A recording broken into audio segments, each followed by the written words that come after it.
Hello and welcome to the Monarchs Football Show with Coach CJ Goss. I'm your host, John Donnelly. After finishing the 2013 season with an 8-2 record and a USA South Conference championship, the Monarchs opened up with a 36-21 victory over the Knights of Southern Virginia. Today we're going to talk about the pivotal points in that game, the key plays, and the highlights as presented to us by Coach Goss himself. And now it is my distinguished pleasure to introduce Coach CJ Goss. Coach, how are you today? I'm doing well, thank you. Now, Coach, this past weekend you had a great game. You won, obviously. There were some moments in there, though, that I'm sure, kind of got you a little hot under your collar. You executed well throughout the game, for the most part on offense. Defense played very well. Overall, how do you think the guys did for their first game of the season, especially after the season they had? Sure. Well, we go in and, let me start by saying a win is a win. Right. Absolutely. Doesn't matter good, bad, or ugly. Yeah. Wins are wins. And I'm very proud of that. But that was certainly couldn't be a better game to learn from. Right. Overall, from my standpoint, very sloppy play. And I think that fatigue showed, and exposed us a little bit. And I think that, penalties and different things when the fatigue had set in had hurt us a little bit. And you saw a tale of two halves. In the first half, obviously, we were firing on all cylinders, and you saw kind of a fade into the sunset in that second half. And I think there's a lot that goes into that. Offensively, we came out at firing on all cylinders. It's a very potent offense. And with Max Reber and the weapons that he has, a more mature line, our running backs are running as hard as I've seen, and that showed in the first half. Right. In the second half, their head football coach said, he made some adjustments, and that may be, but I think the Monarchs were our own worst enemy. I think that we went out in that second half expecting to roll like we did in the first half, and we didn't have that. We didn't play at that same speed offensively. We made some poor decisions on, with player-wise. There are a couple of mishaps, and there were some fundamental errors, and that leads into not necessarily the first half matching up to the second half. Defensively, I think that they held things down. I think that we were a little bit more experienced up front on our defensive line, and I think that kind of showed as the game went on. But we still gave up big plays, and big plays are enough to lose you football games. And, against a more experienced team, we would have been exposed like we were in the second half. And, there was a 99-yard play that was in there that we gave up, and, it was a breakdown of fundamentals. There was another play in there where we had a punt blocked in the first half. Again, a breakdown in communication, a breakdown in fundamentals. Throw that in with some missed practice time, and, we're giving up touchdowns. I mean, we're not talking about giving up a big play. We're talking about giving up 7 points. Right. And so, I can't think of a better time, A, to come away with a win, but B, to see that, to see that on film. Now, most people out there in society will be like, well, why would you ever want that to happen? I think sometimes you have to see that for the players to understand, how the game went.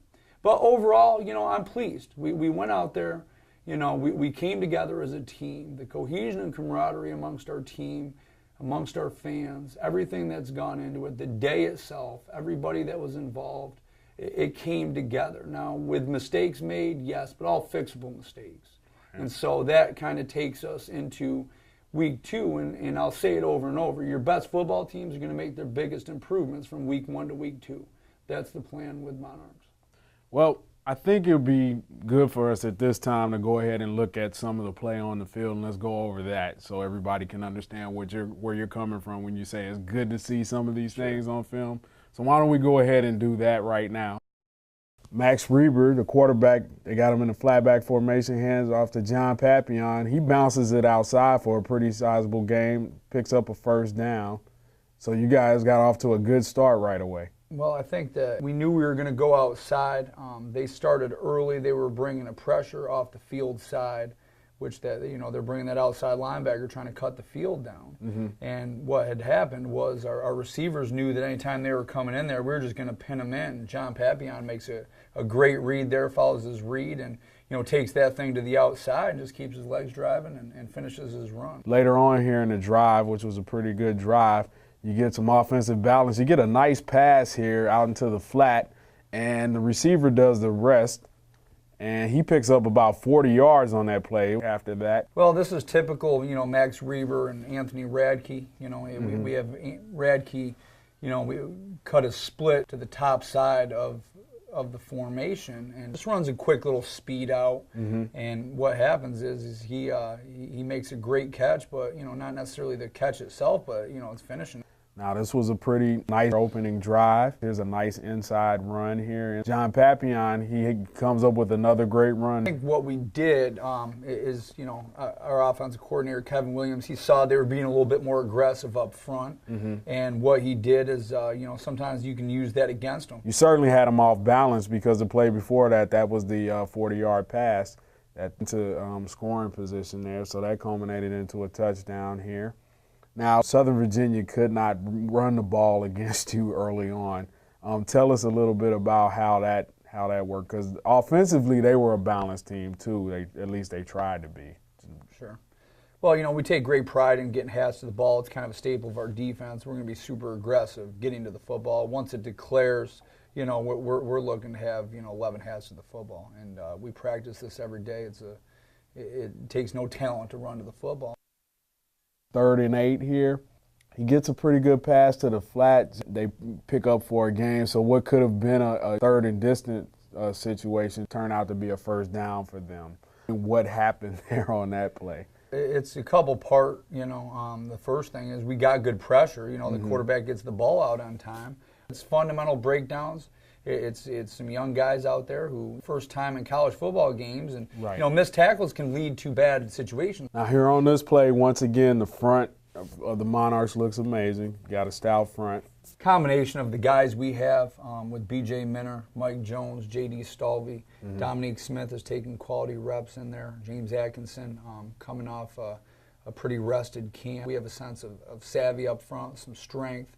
I think it's going to really, be a difference maker this season. Okay, now after a punt by Southern Virginia, you get the ball back on your own 20, and you open up with another big play, a trap play here. I think we saw a couple things that, we saw the mismatch. We took a guy and we were going to kick him out, wrap around. Noah Shula found the hole and, did the rest with his legs, finishing. So you turn the ball over on downs. And you punt. Now they're on their 18. You bring multiple pressures, and it rattles their quarterback a little bit. I think that we saw a couple things, and we saw some mismatches where we can get some things on the outside. So you got the ball down in the red zone here. Max Reber puts it on the back shoulder of Anthony Radke, and he gets his 2nd touchdown catch of the day. Typical Max Reber to Anthony Radke. It's they're on the same page. Their rhythm's been good all through camp. Now, Coach, this is one of the pivotal moments in the game. This was the block punt. It was 4th and 13. Ball was on the 35. Southern Virginia blocks the punt. And they take it in for a touchdown. The momentum shifted just a bit for them. Anytime a big play like this happens, it's going to shift the momentum a little bit. What happened was, they came through and our guy blocked out where he should have been blocking up. And, it was a mental error, 2-part, lack of practice in this particular group just based on the weather we had. And, a young guy, making a fundamental breakdown. A lot of people may not know about you and as far as how you came to be the head coach. You pretty much came up through the ranks as an assistant here at Methodist. Give us a little bit about that, the background of how that came to be. Sure, I did in fact start out as an assistant. Prior to me becoming an assistant, I started in 2005. I graduated from Brockport State University, and that's a state school located between Rochester and Buffalo, New York. And it's my alma mater. I was fortunate enough to play 4 years up there, and as soon as I had gotten done playing, I was hired on. And the reason how I ended up at Methodist was a guy by the name of Dave Evanson, who is now our assistant athletic director. Right. He coached me for 4 years at Brockport State. And as soon as I got done playing, Coach Evanson had decided to take a job back here at his alma mater, Methodist College at the time. And from there, I kind of stepped into a position at Brockport, and I had coached there for several years. Well, it was time to make a move in 2005, and Coach Evanson and I had always kept in contact. Coach Evanson had a job opening under then Coach Jim Seipel, who was the head football coach at the time, and I had met with them, and so I took an actual wide receivers coaching job here, and I was a defensive coach at the time at Brockport State, and so I decided to take a new step in my life, and I was fortunate enough to take that step here at Methodist, and what I did is I coached the wide receivers, and I helped Dave with the offense. And really what had happened is that first year, we'd won a conference championship in 2005. And so my very first year down here, I got a taste to see what success at Methodist College, Methodist University at the time. And from there, I got a chance to kind of move along. After several years coaching wide receivers and helping out in that avenue, I had moved back over to the defensive side of the ball, eventually becoming defensive coordinator in one season.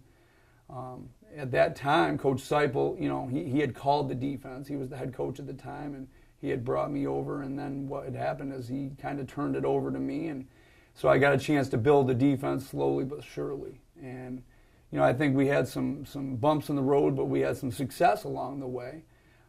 Coach Seipel had retired several years later, and Dave Evanson, who, we've been together all this time and are still together, he took over as the head football coach. And, from there I became the assistant head football coach, and I kind of became Dave's right-hand man.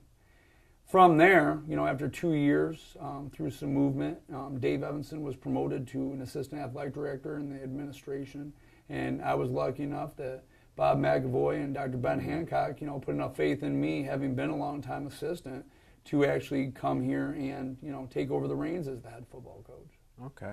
Now, you and I actually met about a year ago. I was interviewing you for a piece for Monarch Moments, and at that time, you started to talk to me about your philosophy of coaching, which actually blew me away. Can you explain to the people out there what that philosophy is and how you get that through to your players, how you impart that to them? Sure. Well, philosophically, one thing that I've seen many coaches do, and it's through the lessons learned from watching various coaches out there. I think sometimes, especially young head coaches, they try and do too much. I think oftentimes young head coaches try and do everything, a little bit better than average, but they don't do anything great. My philosophy coming in was I was going to keep things simple. And I'm not talking offense or defense. I'm talking from an overall program standpoint. We're going to get great at a couple good things.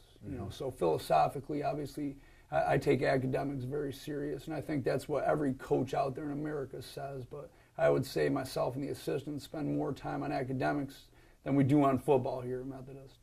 So that's my first thing is, and I think it's in one aspect, it's easy to talk about coaches that want their guys to have degrees. I don't think degrees are anything more than hunting licenses. With me, it's jobs. So with jobs comes success, and I think I have the power of football, which, you have an opportunity to, mold young men, and through their love of football, you can get them to do things, oftentimes that they normally wouldn't do. So, the number one thing, that I was going to do is I was going to make sure my guys walk out of here with jobs. And I think that's easy to do if you push them to take the proper steps as underclassmen. The second thing I was going to do is I was going to run a discipline program. We have a high volume of guys here at Methodist. I don't shy away from that. And I think that, a structured discipline program doesn't mean that, our guys aren't allowed to have fun, but I think there's a time and a place for us to know when it's time to work and it's business time, and then when it's time to let loose and how to prioritize our lives. And so then the second thing is I'm going to run a discipline program. And then the third thing is I came to Methodist University to win football games. And, that was my promise to the administration, is that we can have the balance of having guys graduate with jobs. I can run a discipline program along the way. But I also, I'm in this to win games. Winning games makes me happy. It makes every coach happy. Now, Coach, the offense was clean and poised in the first half, but it stalled a bit in the second half. You had a couple of 3-and-outs, turn the ball over on downs, and, you allowed, at this point, Southern Virginia to get back into the game. So You have Southern Virginia pinned back at their own 3-yard line, but unfortunately you give up a big play here, and this was kind of a pivotal play in terms of momentum in the second half for them. But it's a fundamental breakdown, not acceptable by any means, but one of those things where it's an all or nothing play, and the Monarchs didn't come on top. Work on offense again, and now we see that the offense for the Monarchs is starting to struggle a bit. Now it's almost the opposite. They're getting all the hats to the football, at the point of attack. Their front is looking strong, and we're looking a bit tired at this point. I think halftime, we went in and, we obviously, one of the points is that the same plays we were running the first half, that we're having success with, we weren't executing them, as well. Mm-hmm. And I think, a lot of that had to do with we slowed our tempo down a little bit. Obviously we had a lead, and, so we started taking our time. And I think it hurt us to a certain extent, slowing the rhythm down. Our offensive guys are so used to working at such a high tempo that when you do slow them down, it's a little bit of a learning curve. So the offense wanes a bit in the second half, but the defense certainly steps up. Well, I think what we did is we took away the long pass, and we made them throw it short, and we were going to keep it in front of us and then rally up to it, and that's exactly what we did. Obviously, getting hats to the football, and sometimes it's just that little bit of, extra momentum when you're getting hats to the football that kind of gets, your momentum back on your side. And I think the defense certainly helped, gain that momentum back as we, progressed with it. So now we're in the fourth quarter. 2nd and 10, and the ball is on the 30-yard line. And the pass was picked off by Brian Bing here. And this is a great pass play. He read it all the way and jumped the route. He's an all-conference player from 2 years ago.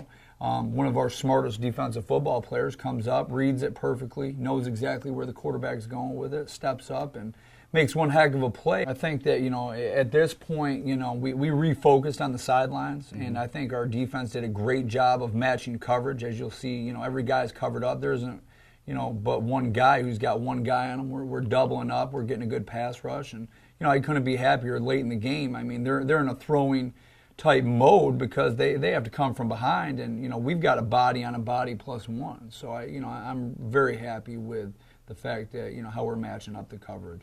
And as a result of another 3-and-out on offense, the defense has to come back on the field, and unfortunately they give up a big play here.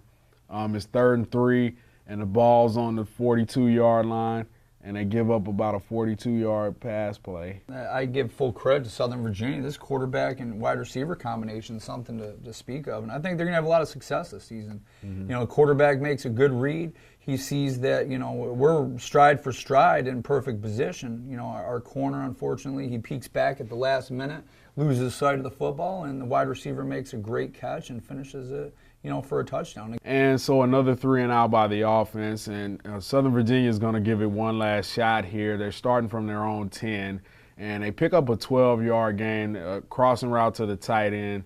And at this point, Coach, you're just trying to hang on for the victory. We're playing with everything in front of us. Right. We're letting our defensive line get a good pass rush. We're going to not give up the big play, not take any chances. And, we're still rallying to the football, but we're playing a little conservative here. And, our guys do a good job of coming up, but, you know what you're giving up, and the more plays they take to drive, the more the clock's winding. So, right. You're doing the head coaching thing along with calling the defense, and, it shows here. This week's game was in honor of Carolyn and George Armstrong. And, Coach, you want to take a minute to tell us a little bit about Carolyn and George Armstrong and what they've meant to Methodist University. Absolutely. Well, I had the opportunity to meet Carolyn and George Armstrong up at the President's house pregame. Luckily I'm invited up to the President's house to meet who we honored that day. And, I'll tell you, the minute I met, Carolyn and George, especially George, was the first guy I got a chance to shake his hand. And what an electric personality. Great guy. And, he's done a lot, not only for the Methodist, Methodist University, but, the Methodist community and Fayetteville community. Right. And I can see why we would honor someone like, George and Carolyn, and the fact that, they're just great people, great personalities. They had their family members there. Overall, it was a great day. It was nice going and pulling off a great victory, right. in honor of George and Carolyn. I think they deserved it with all the things that they've done for the Methodist University community and family, and it was a great day. Absolutely. Now, Coach, I know you don't want to do this, but we recognize that the punt in the first half was a pivotal point in the first half. It led to a touchdown for the Knights. Explain to us how that play came about, what happened in that play. Sure. One of the worst things that can ever happen is you get a punt blocked. It's certainly a momentum changer. The premise behind our punt block is, we're going to form an umbrella, and what we're going to do is we're going to have guys who are stepping up, okay, and we're just going to play the numbers game. And what happened was they overloaded our outside, which under normal circumstances shouldn't be a problem unless you fundamentally break down. What they did was they took their interior players and they dropped them out, to shield and protect, their returner. And they overloaded our outside, which is certainly where they exposed us. They started out by a very wide rush off both sides, which isn't necessarily a bad thing if you execute the technique the right way. Where we went wrong is that we got pressure off the outside, but what we did is we stayed too far inside and we missed the block of one of the guys that were rushing our punter, leading obviously to a touchdown and a total momentum change. And they did a good job of overloading our outside. Under normal circumstances, they shouldn't block the punt. Right. However, they did based on a fundamental breakdown and the fact that, we stepped ahead rather than, kind of funneling out, and they got us right up the middle, which ultimately, hurt the momentum and hurt the game as we knew it. Now, Coach, we go from a play we know you didn't want to draw up in the first half to one I'm sure you're excited to draw up about. It has a lot of emotional attachment for you. Linebacker Brian Bing missed all of last season with a medical condition. He comes up with a huge interception that is a momentum changer and actually helps to secure victory for the Monarchs. So why don't you explain that? It was late in the game. I knew that, they were going to pass the ball, and we were calling the particular defense to make sure that, we were going to take care of kind of everything that they were throwing at us. What they did is they tried to stretch us vertically. Obviously, their tight end, they were going to try and leverage our free safety. They were dragging our corner, out of there. Right. And what they did is they looked to step up and slip their running back into the throwing lane so they could drag coverage out of there. Well, Brian Bing, in perfect matchup form as he did 2 years ago, the last time he played, he saw that as he dropped out, and he went and robbed what would be that number 3, that running back. Right. And, he saw that. He had the ability to jump up right in front of that, and, he got a chance to, make a great play. Emotional in the sense that, there was one time that, I embraced Brian, and I wasn't sure whether he was ever going to play football ever again. Right. And in great fashion, went out there and certainly made the play of the game for our defense. Absolutely. It was fantastic theater. It was a great play, and we're happy that Brian is back on the field this season, and we're happy that he helped us secure victory this weekend. And at this time, we'd like to ask Coach Goss what he thought the play of the game was for. Coach, why don't you go ahead and let us know which play you thought was the most significant play in the game? Well, I think a major turning point in the game and kind of when we, locked into, the home stretch of the win was when Brian Bing had his interception. Great play in the fact that, read it the right way. We got good pressure. He sniffed it out from the beginning, and it was a true honor to see Brian make that play coming off a year in which, last year in 2013 he wasn't allowed to play. He had a medical condition. In 2012 was an all-conference player, and the beauty of seeing him get back in first game, back into like he's never missed a snap, to truly go in there, snag that ball, to seal it up with that interception. To me, Brian Bing was the play of the game. Now, Coach, what are your closing thoughts on the game that we just had this past weekend?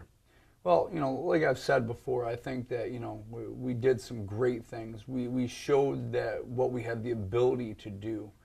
I think, fixing the mistakes and what we learned from the game with Southern Virginia is going to be the most valuable thing. Obviously the win is great to have, but, the learning experience that we will gain from Southern Virginia leading into our next football game will certainly tell the tale. And like I've said before, great teams are going to make their best improvement from week 1 to week 2. Right. Now you got a tough one coming up this weekend. You're going to travel on the road to Guilford College, and that's always a tough opponent, whether we get them at home or we get them away. We get them away this year. What are your thoughts on the game, and what would be the keys to the games in order to beat Guilford? Expect a dogfight. Yeah. It's like that year in and year out. There's never one winner, regardless of the team. It's always a fight going, over there. We go in and we play a night game. We go into a hostile environment. They have a great crowd, great game day set up. Mm-hmm. And the games are never close. They're never close to the point where there's never a winner and a loser. We always go in there and we're dragging ourselves off that field. Every year that we've played them, the score doesn't reflect how good of a game that is. Now we're talking about a Guilford team with an unbelievable quarterback, a great running back, a great system. Their coaching staff does a good job, and executing the X's and O's, and their fundamentals are significantly improved over the last couple of years since Coach Rusevich has taken over there. Yeah. Now, with that being said, we're going to go in prepared, and it's going to be one heck of a game. I'm excited, and it's going to be a different type of environment, and we'll see how the Monarchs embrace it. I'm looking forward to it. Oh, so am I, Coach. I wish I could be there, but I definitely will be watching the film with you next week as we prepare for this show. And I'd like to take this opportunity to thank everyone for watching. This has been the Monarchs Football Show with Coach C.J. Goss, and we thank you and look forward to seeing you next week.